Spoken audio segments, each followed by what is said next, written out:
Darlington was a man of striking appearance. His charm and charisma undeniable. A successful banker, he had a knack for making women fall for him with promises of marriage. But once he got what he wanted, he quickly lost interest and moved on, leaving a trail of broken hearts behind him. Stephanie was just the latest in a long line of women who had believed his empty promises. When Stephanie told Darlington she was pregnant, he reacted as he always did when faced with such news. He denied responsibility. Stephanie said, "Darlington, I'm pregnant." To which Darlington replied coldly, "That's impossible. I'm not ready for this. You're not a kid. You should have used protection." Stephanie retorted, "It's as well your responsibility to use protection. But when your body was shaking, you didn't remember protection. Now you're blaming me." Darlington, now angry, said, "Why am I bantering words with you? Get out of my house. Go find a father for your baby." Stephanie said, pleading, "How can you say that? We've been together for months. You know I do not have any other man in my life. Please don't do this to me." Tears dropped from her eyes as she talked. Darlington said, more angrily, "I am done here. Get out of my house." A near scuffle ensued.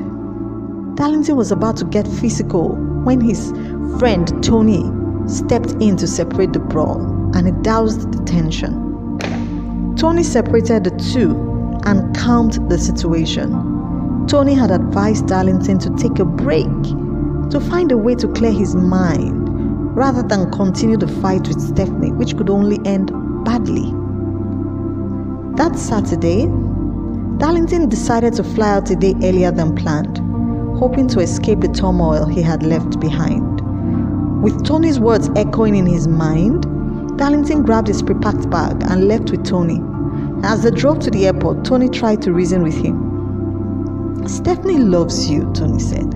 "She's intelligent, well-educated, and beautiful. Unlike the other girls you've been with, she doesn't seem to be after your money. She comes from a good family with responsible and godly parents. Why don't you marry her? We are the same age, 35, both successful in our careers. Look at me. I'm happily married and I have twin girls and a boy. You're wasting your time, energy and money chasing after women, getting them pregnant and then abandoning them. Start a family, Darlington. You can't turn back time." Darlington brushed off Tony's advice, insisting he didn't want to be tied down to one woman for life, at least not now. The idea of marriage was unimaginable to him. Tony dropped him off at Murtala Mohammed Airport Terminal 2. Other than a 1-hour delay, the flight to Abuja was smooth. Darlington took a cab from the airport to Chelsea Hotels, where he had a reservation starting Sunday. However, due to a political event in the city, all the hotels were fully booked. After several inquiries, he finally found a room at the Rays Continental, conveniently close to his bank's headquarters. Upon arrival, Darlington checked in and decided to explore the hotel. And as he browsed through books at a stand in the hallway, he noticed a stunning woman entering the hotel. Something about her drew him in. Abandoning the books, he followed her into the restaurant. She was seated at a table for two, alone. With his trademark smile, Darlington approached her. "Hello, beauty. Mind if I join you?" he asked, already pulling out the empty chair. "Not at all, handsome," she replied with a smile. "This is a public place after all. Besides, I can't occupy both seats." "Thanks for understanding. My name is Darlington, Darling for short. May I meet you?" he said, extending his hand. "I'm Tokumbo Jackson, Tokes for short," she responded, shaking his hand. There was an electrifying sensation in their touch, or so Darlington thought. Tokumbo had a soft, sexy voice. Her bright, wide eyes sparkled when she laughed or talked. Standing 5 feet 9 inches tall, with light skin and striking beauty, she was mesmerizing. The waiter came to take their orders. Tokumbo requested fried rice with beef, while Darlington ordered pounded yam with egusi soup and fresh fish. While waiting for their food, Darlington broke the silence. Tokes, do you live in Abuja or are you visiting? I live and work in Port Harcourt. I visit Abuja frequently for business. What about you? I live in Lagos. I also visit here often for work, he said, adding for effect, I'm a banker. What do you do? I'm a marine scientist, Tokumbo said deliberately. A banker? Girls must be all over you, she teased. Not convincingly, Darlington replied, intrigued. But marine scientist, what's that about? Tokumbo explained her background in marine science and technology, sharing how she earned a master's degree in biological oceanography. She recounted how university students nicknamed her the Marine Girl and sometimes Mami Water due to her fair complexion, a term used for mermaid. You know, when you mentioned marine, my mind went to those marine spirit stories from Nollywood movies, Darlington said, feeling a bit relieved. Don't be ridiculous, Tokumbo laughed. There's no such thing as marine spirits. I think religious people invented that term. Their food arrived and they ate in silence. After a while, Tokumbo commented on Darlington's hearty appetite. You seem very hungry. Or do you have work to do all night? You're right. It's both. I'm very hungry and I have work to do, Darlington replied. They talked more after the meal, discussing their jobs and assignments. Tokumbo mentioned she was staying in Abuja until Tuesday, while Darlington planned to stay until the following weekend. He contemplated whether to stay at the Rays or move to Chelsea as planned, realizing he wanted more time around her. Tokumbo seemed too independent and intelligent to be rushed, and Darlington found her increasingly intriguing. They exchanged room and phone numbers, agreeing to meet for a drink after freshening up. Darlington suggested his room, but Tokumbo objected, preferring the bar. Why? Darlington asked. Because I know your type. I don't want you to start having ideas. You might try to take advantage of me or do me some other harm, she said. No, I'm not like that, Darlington protested. There was something about Tokumbo that made Darlington uneasy. She seemed to see right through him. When he suggested they meet after freshening up, she asked, What for again? I thought we've talked enough. To talk about ourselves, explore possibilities for collaboration, Darlington began. But Tokumbo interrupted. And the possibility of adding me to your body count? Darlington started to protest, but Tokumbo silenced him with a low, throaty whisper. I know your type. See you at 9 p.m., but don't play games with me. That night, there was a gentle knock on Darlington's door. He opened it to find Tokumbo, looking even more beautiful in her nightdress. She stepped into his arms and they kissed, a warm kiss different from any he had experienced before. As they moved toward the bed, she muttered, Turn off the lights. They lay side by side and Darlington slid down her nightdress sleeve, trying to undo her bra. Darling, she whispered in her throaty voice. Yes, Stokes, Darlington answered. Do you really love me? She asked. Of course I do, Stokes, he replied. Do you know how many hearts you've shattered, Darlington? She asked, her voice suddenly different, older. Do you really want to add me to your body count? Confused, Darlington asked, What are you talking about? As he tried to get up, Tokumbo held him down with an unusual strength. You will not get up until you answer my questions, she commanded in a strange voice. It wasn't Tokumbo's voice, but that of an older woman. Darlington could only see the outline of her body in the dark room. She continued, recounting the women he had hurt. Amanda, Barbara, Chinwe, Bola. She reminded him of the pain he had caused and how Bola had almost died from his poisoning. Bola's plight was the main reason for her mission. Darlington, terrified, could barely speak. "Please do not harm me," he pleaded. "I won't harm you. But why do you do this to women? Don't you have a conscience?" she asked. Darlington explained his father's betrayal by his wife and best friend, which had left him with deep distrust of women. His father had raised him with a lingering bitterness, which Darlington had internalized, leading to his own destructive behavior. "Turn on the lights," she commanded. When Darlington did, he saw not Tokunbo, but an elderly woman with wrinkled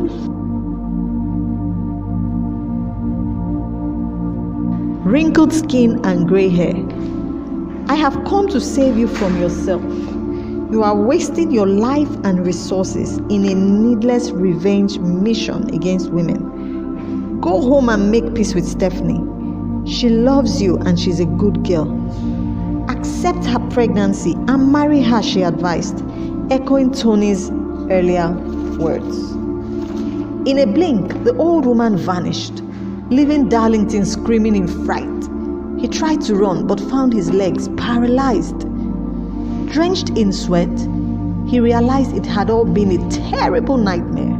He struggled out of bed and saw it was 3:30 a.m. What a dream, he thought. That night, Darlington had returned to his hotel room at about 11 p.m. after drinks at the bar, with Tokunbo feeling tipsy. He hadn't even changed his clothes before falling into a restless sleep. The nightmare had shaken him deeply. As dawn approached, he debated whether to call Tokunbo, but hesitated, unsure if she had connected to the airy dream. They had chatted over dinner, exchanging stories and laughter. Darlington found himself feeling increasingly at ease in Tokunbo's presence. She was intelligent and witty, and he couldn't help but be drawn to her. As the night wore on, he realized he couldn't remember the last time he had connected with someone like this. Maybe it was the wine, or maybe it was Tokunbo's warm and engaging personality. But Darlington felt like he could tell her anything. Back in his room, Darlington couldn't shake off the feeling that he had just met someone special. He lay in bed, thinking about Tokunbo and their conversation, until he finally drifted off to sleep. Although they had only just met and spent a couple of hours together over dinner and drinks, exchanging work-related stories, it seemed to him as if they had known each other for ages. Any stranger seeing them together would think they were a couple. At 8:30 a.m. the phone rang. The restaurant people were reminding him breakfast was ready. He wanted to call Tokunbo but hesitated. Who knows if she's still there or has disappeared in the old woman's body in the dream. Suppose he got into the restaurant, he meets the old woman instead of Tokunbo. Who knows if they are the same and one person, he wondered. Darlington entered the restaurant. Tokunbo was there already, looking radiant in a red dress. He told himself, this couldn't be the ghost he saw last night. "Hello, darling. I hope you slept well," Tokunbo said, her face illuminated in a big smile. "Good morning, lady in red," Darlington responded. "I managed. I hope you did also." "I slept like a baby," Tokunbo replied. A steward took their orders. Tokunbo had initially ordered noodles and eggs, but changed her mind and instead requested moi moi, chicken stew and ogi pap, which Darlington had ordered. "After the wine last night," she said with a smile, "I wished I had eaten pounded yam like you," Tokunbo said, laughing. The food soon arrived. They began eating in silence, and for want of anything to say, Darlington said, "Thanks again for paying for the dinner yesterday. That really should have been my responsibility." To which Tokunbo said, No, why should it have been your responsibility to pay?" "Oh, you're one of those men who think they must pay for any and everything once they are with a woman." She paused. "Remember you paid for those expensive wines." "It was my great pleasure," Darlington said. I wish I did more than that. And you're such a wonderful company, Tokunbo said. Darlington felt more at ease, but the nightmare clung to his memory like a horror movie.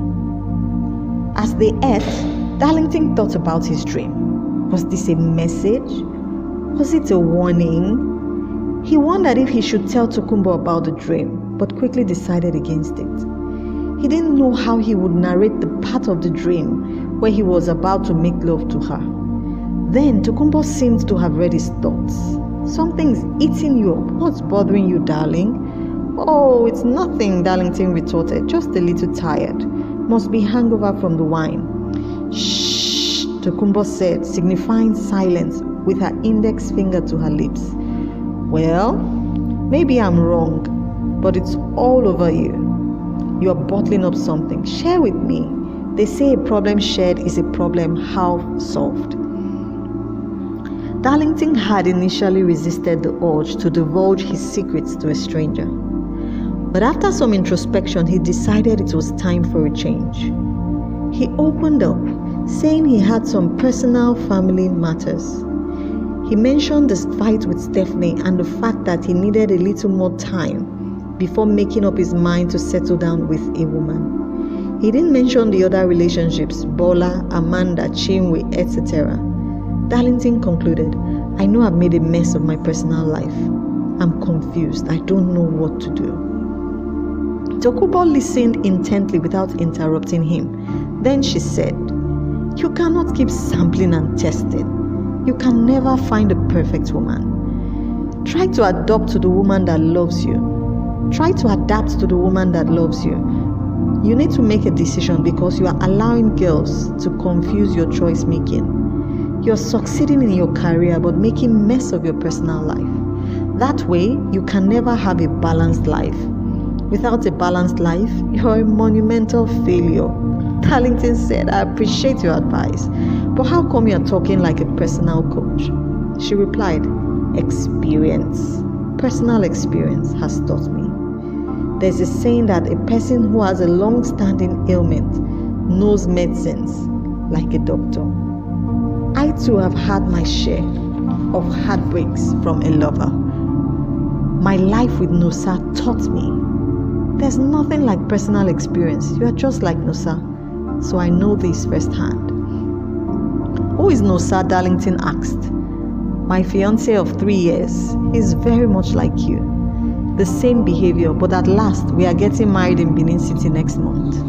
Congratulations in advance. I'll invite myself and Stephanie to that wedding, Darlington said.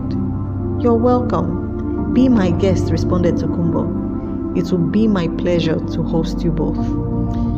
Darlington reflected on what Tokunbo had said and made a decision that would change his life forever. He decided he was going to propose to Stephanie as soon as he returned to Lagos. Darlington said to Tokunbo, will you help me choose an engagement ring? I think it's time.